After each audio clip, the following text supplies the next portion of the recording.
네, 주식으로 유명하신 존니의 부자 되는 습관에는 한국인들이 부자가 되지 못하는 이유에 대해서 알려주고 있거든요.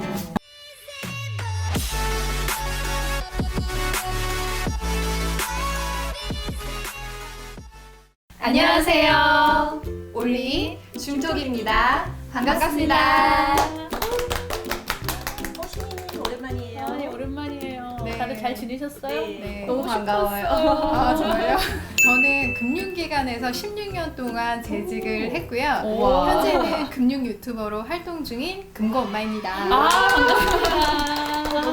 오늘 뭐 좋은 얘기 해주실 것 같아요. 아, 네. 너무 기대되는데요. 기대되죠. 네. 네. 궁금한 게 오늘은 너무 많아요. 여러분들의 부자 되는 습관을 와. 바꿔드립니다. 우와.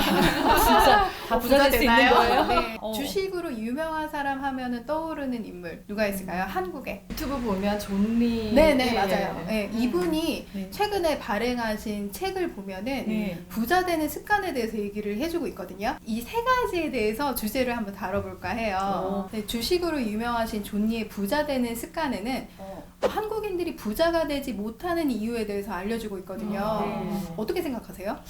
뭐 네. 사교육 같은데 지출이 너무 많은 것 맞아요. 같아요. 네. 이 책에서도 사교육에 대해서 알려주고 있거든요. 음. 그러니까 사교육을 너무 많이 쓰다 보니까 네. 결국에는 한국인들이 노후를 준비할 수 없게 그렇죠. 된다. 맞아요. 네, 제대로 된 투자를 하지 못한다라는 거예요. 이게 금융 문맹의 하나라고 하더라고요. 사교육비를 줄이고 우리가 할 수 있는 일들이 뭐가 있을까 고민을 해보면 이 돈으로 뭘 할 수 있을지 아이들에게 같이 네, 알려주는 걸로 하시면 경제를 먼저 어렸을 때부터 배우고 저 같은 경우는 아이들이 있다 보니까 도서관을 자주 가거든요. 저도 그래서 어려서 그랬었는데. 그래요? 네, 그래서 이제 도서관을 가서 이제 아이들한테 내가 너 학원비 이 정도 아꼈는데 이 금액으로 뭘 할 수 있을까? 이 우리 경제도서 어린이 경제도서 되게 많거든요. 네. 그런 거를 같이 보여주고 네. 저는 우연한 계기로 아이들이 인터넷 강의를 이제 집중하게 네, 됐어요. 맞아요. 네. 근데 네. 그게 익숙해져서 네. 굳이 이제는 학원을 갈 필요가 없을 정도로 혼자서 네, 네, 잘하더라고요. 네. 언택트 시대잖아요 요즘에. 그러다 보니까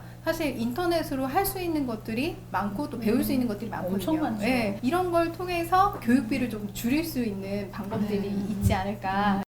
두 번째로는 그 이 책에서 알려주는 것처럼 그 자가용을 없애라 이런 말들이 있거든요. 어떻게 생각하세요? 그것도 맞는 말인데요. 네. 좀 집이 이제 경기도권에 있다 보니까는 네. 이동 시간이 이거 제 얘기인데요. 차를 안 가지고 예를 들어 버스 타고 전철 타고 이동을 하면 그 체력이 어마어마하게 소비가 되더라고요. 맞아. 네. 서울에는 지하철도 그렇고 버스 노선도 굉장히 네, 많아서 네. 사실 굳이 자가용 있어야 되나 이런 생각 할 수 있을 것 같아요. 실제로 미국 뉴욕에 사는 사람들 같은 경우는 대부분 자가용이 없대요. 뉴욕은 다 네. 그래요. 뉴욕은 다 전철 타고 다니고. 네네네. 예. 80만 원 정도 절약할 수 있다고 하죠. 주식 투자를 할 수가 있잖아요. 네, 매년. 그럼 그 주식이 또 불어나고 또 더 불어나고. 이래서 재테크를 내가 굳이 노력하지 않아도 이런 생활 소비 습관만 고치더라도 확실하게 불을 늘릴 수 있다. 이런 거죠. 소비 습관이 제일 중요한 것 같아요. 네, 맞아요. 세 번째로 이 책에서 정말 잘 다루고 있는 게 라이프 스타일이거든요. 절약 습관을 키우려면 내가 불편해져야 돼요. 내가 그렇죠. 편해지면 사실은 절약이 될 수가 없는 것 같아요. 예전에 저 직장 네네. 다닐 때 저금들 많이 하잖아요, 보통. 근데 네. 어떤 게 월급날이 20일이었어요. 20일 날 적금을 싹 빠지게 해놓은 거예요, 들어오자마자. 싹 빠져나가 버리니까 쓸돈 그 없네. 남은 돈으로만 생활을 했는데 저희가 정말 결혼할 때 1억 모았어요. 그게 종잣돈을 못 네, 내면 맞아요. 네, 첫 번째 단계거든요. 그러니까 어릴 때부터 습관이 되는 사람들이 나이 들어서도 그대로 가는 것 같아요. 네. 네네, 저 얘기해보세요. 생활 습관 하니까 저 네네. 가계부를 올해부터 쓰고 있거든요.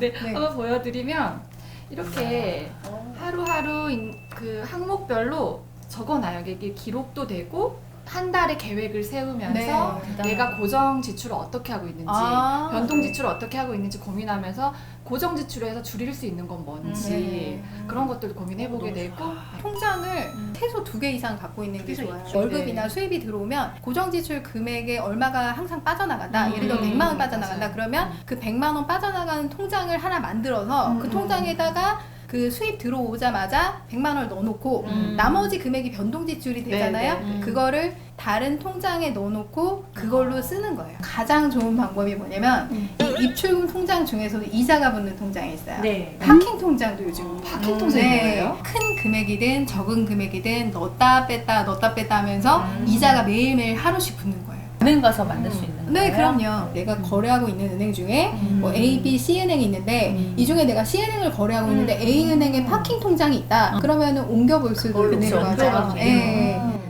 그러면 고금리로 저희가 네. 적금할 수 있는 그런 게 따로 있죠. 있을까요? 네. 요즘에 은행에서 이벤트성으로 나오는 아. 적금들이 정말 많아요. 근데 너무 금액이 작더라고요. 네, 금액이 적기 때문에 50만 원. 여러 개를 가입하면 돼요. 여러 개가 돼요? 한 군데서 여러 개가 아니라 네. 여기저기서 이제 그렇죠. 거의 대부분 이벤트성 적금이 한 네. 달에 한 두세 개 정도 나오거든요. 금리가 높은 걸 많이 찾으시니까 음. 이벤트성 적금을 가입하는 게 가장 좋다. 그럼 네. 그런 정보는 네. 어떻게 얻을 수 있어요? 가야 돼요. 직접. 나는 문자가 맨날 오더라고. 가야 네네. 돼요. 그래서 네이버에서 은행 뭐 아, 적금, 봤어요. 은행 홈페이지. 적금 이벤트나 뭐 이런 식으로 관심을 치시면 가지고 이렇게 매 찾아봐야 상단위에 되는구나. 뜹니다. 100만 원의 수입이 생겼는데 네. 이벤트성 적금으로 30만 원을 내가 가입을 했다. 그럼 70만 원이 남잖아요. 네. 자유적금을 하나 만드세요.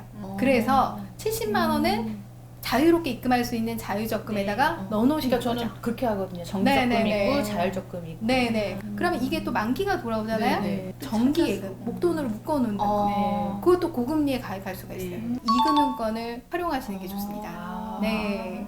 그냥 단순하게 생각하시면 돼요. 이금융권이 1금융권보다 대출 이자가 높을까요, 낮을까요? 그냥 딱 생각했을 때 대출 이자 높은 곳은 네. 이금융권이잖아요. 대출 금리가 높으면 예금 금리도 높다라고 생각하시면 돼요. 그래요. 그리고 1금융권은 대출 금리가 싸죠. 네. 예금 금리가 그만큼 맞아요, 싸다라고 맞아요. 생각하시면 되는 거고. 그래서 이금융권에 있는 예금을 잘만 활용하면 되는데 이 중에서도 더 잘 활용할 수 있는 방법이 있어요. 모바일을 활용하시는 거예요. 아, 네, 그래서 창구를 직접 통해서 가서 이율이 가입을 좀 하는 더 것보다 높죠. 그럼요. 아. 이율 차이가 많이 납니다. 인건비가 없잖아요. 아. 네, 내가 스스로 하는 거기 때문에 통장을 발급하는 비용도 줄일 수 있고 내가 인건비도 줄일 수 있고 그런 것들이 내가 받는 이자로 다 들어가는 거예요. 이금융권에는 보통 그 출자금 통장이라는 게 있거든요. 네. 예금에 대해서 3천만 원까지 세금 혜택을 주는데 이 금액 이외에 1,000만 원을 전액 다 비과세 혜택을 준다라는 거죠. 그럼 이 돈이 예금으로 굴러가는 건 아니에요. 출자금 같은 경우는 이제 투자한다고 생각하시면 돼요. 내가 예를 들어서 10만 원을 출자금 통장에 넣었다라고 하면 예를 들어 신협에다가 제가 넣었어요 10만 원을 네. 이 신협이 잘 굴러가야 이 10만 원에 대한 배당을 받을 수가 있는 거예요. 아, 그래요? 네네네. 요즘에 체크카드를 이용을 많이들 하시긴 하시지만 네. 지역 화폐도 많이들 이용하십니다. 이게 뭐예요? 네, 이거는 뭐냐면 전국에 다 있는 건 아니에요. 아. 그렇지만 이번에 정부에서 재난지원금 나왔죠. 네. 그쵸, 그쵸. 네, 네. 그런 카드를 지역에서만 쓸 수 있는 그러니까 소상공인을 예, 살릴 수 있는 예, 지역 경제 활성화를 할 수 있는 이 카드가 있습니다. 근데 정부에서 10% 인센티브를 넣어줍니다. 예를 들어서 50만 원을 내가 지역 화폐 카드에다가 충전을 했다. 네. 그러면 55만 원이 이 카드에 충전이 되는 거예요. 와. 네. 크네요. 네, 진짜 그러니까 10%를 할인 받는 거랑 거의 똑같다라고 똑같죠. 생각을 하시면 되세요. 은행에 네. 직접 방문해야 돼요? 아니면 아니요. 그거 그 모바일로도 돼요? 네, 모바일 앱으로 경기 지역 화폐라고 치시면 네. 거기서 신청이 가능합니다. 또 좋은 게 주로 파리바게뜨나 뭐 바스킨라빈스 이용하실 체인점에도 때 된다는 네, 거네요? 통신사에서 할인 받잖아요. 네. 10% 정도 할인이 되는데 지역 화폐까지 결제하게 되면 추가 할인이 추가 되는 할인이죠. 거죠. 네. 중복이 되는구나. 네, 예를 들어서 파리바게뜨에서 내가 빵을 샀어요. 네. 그러면은 통신사에서 10% 할인을 네, 받았는데 네. 여기서 또 추가 지역 화폐로 결제를 하게 되면 추가 10%니까 와. 20%만큼도 할인이 되는 거예요. 그거 좋다. 그리고 요즘에 라이프 스타일을 바꾸려면 어떻게 살아야 되는지 아세요? 정리를 해야 되지 네, 않을까? 맞아요. 네. 어. 미니멀 맞아요, 라이프라고 미니멀 하잖아요. 라이프. 그래서 내가 재테크의 가장 기본적인 거 그게 뭐냐면 집 정리거든요. 필요 없는 거 다 버리고. 그럼요. 예. 당근마켓 이런 거. 네, 맞아요. 음. 당근마켓 이런 거 이용하시는 게 정말 좋습니다. 소소하게 좀 네네. 많이 부지런해야 팔아봤어요. 되는데. 사진 잘 찍어. 네. 그런 거는 이제 동네에서 직거래가 되다 보니까 일반 중고 카페 뭐 이런 거 이용하시는 것보다 훨씬 더 맞아요. 네, 거래가 쉬워요. 네, 맞아요. 그냥 네. 버리기는 아깝고 네, 네. 저 같은 경우도 옷이 정말 많아요. 네. 한 번 입고 안 입는 옷도 네. 많고 어제 받은 옷도 많고 네. 버리긴 아까운데 그 입던 걸 누구 주기도 그렇고 이래서 그럼요. 당근마켓을 활용해서 그러니까 한 번에 몰아서 이렇게 네. 하는 것 같아요. 이렇게 해서 오늘 소소한 재테크 꿀팁에 대해서 이야기 나누었는데요. 너무 많이 배웠어요. 네. 세상에나. 네. 안다고 생각했는데 네. 기사를 나름 읽었네요. 알뜰하다 생각했는데 네. 저는 많이 부족합니다. 아, 많이 그래도 배웠습니다. 진짜 많이 이렇게 배웠어요. 관심을 갖고 계속 노력하시면 네. 네, 재테크 성공하실 수 있어요. 부지런해요. 너무 네. 감사해요. 오늘은 일상 속 소소한 재테크 꿀팁에 대해서 알아봤는데요. 몰랐던 거 진짜 많이 배웠던 것 같아요. 만약에 여러분들도 궁금하시거나 몰랐던 부분이 있다면 댓글에다가 남겨주세요. 구독과 좋아요 눌러주세요.